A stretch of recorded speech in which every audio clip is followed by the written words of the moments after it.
10 years naming hindi nabayaran ang amilyar ng lupa, may possibility ba na mapababaan yung halaga ng babayaran namin?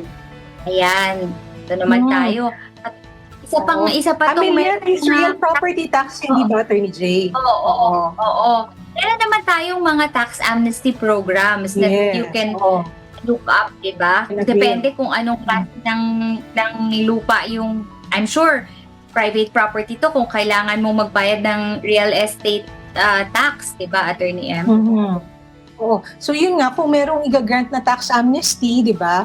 Siguro tanungin na rin sa BIR, Attorney J, no? Kung merong i-grant, i-avail yan. Kumbaga, di ba, Attorney J, parang di hamak na bababa yung babayaran mo doon sa tinatawag na amilyar or real property tax.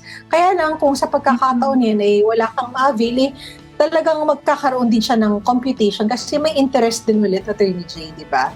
So, yun. Kasi dapat din natin maintindihan na kung 10 taong kang di nagbabayad, medyo mukhang matagal-tagal yun, Attorney J. Oo. Tsaka ano yun napupunta kasi yan, di ba, Attorney J, sa local government, di ba? Yung real property tax. So, kailangan po talagang binabayaran yan taon-taon. So, kasama po sa responsibilidad ng pagmamayari ng lupa ay ang pagbabayad po ng amilyar. So, again, paalala po sa ating mga kasambahay, huwag pong kalimutang magbayad ng amilyar kasi kayo din po ang mamamroblema later on kapag kailang taon na pala na hindi nabayaran tapos napabayaan, di ba? So, baka lumaki ng lumaki, mamroblema ka pa kung paano mo babayaran.